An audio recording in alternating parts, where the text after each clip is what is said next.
আসসালামু আলাইকুম প্রিয় ভিউয়ার্স, আজকে আমি রাইট ফ্রম ভার্বস থেকে সাবজেক্টিভ মুড নিয়ে একটু আলোচনা করব। দেখা যাক, আমরা জানি যে কিছু ভার্ব আছে, যেমন আস্ক,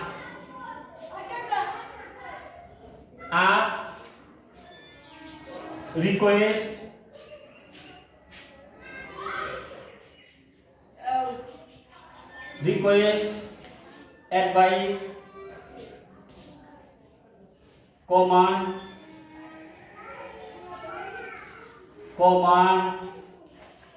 demand,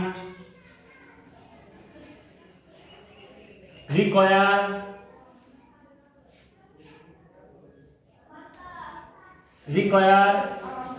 prefer,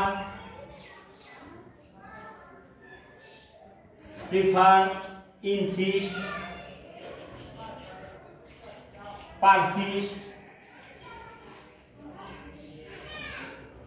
urge,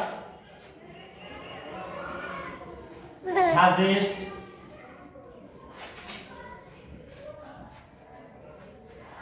ইত্যাদি ভার্বগুলোর পরে যদি দ্যাট ক্লজ আসে, আবার বলি, সাবজেক্টিভ মুডের ক্ষেত্রে ask, request, advice, command, demand, require, prefer, insist, persist, urge, suggest ইত্যাদি ভার্বগুলোর পরে যদি দ্যাট ক্লজ থাকে, দ্যাট ক্লজের পূর্বে যে টেন্সেই থাকুক না কেন এবং দ্যাটের পরে সাবজেক্ট যাই থাকুক না কেন, মেইন ভার্ব সর্বদাই বেস ফর্মে বসবে, বেয়ার ফর্ম। তার মানে ওই ভার্বের সাথে এস বা yes, do not, does not কোনো কিছুই যোগ হবে না, বেয়ার ফর্ম বসবে। তাহলে এই শূন্যস্থানটা দেখা যাচ্ছে the teacher suggested that the student, এখানে দ্য স্টুডেন্ট আছে, রাইটস হবে না বা শুধু রাইট হবে।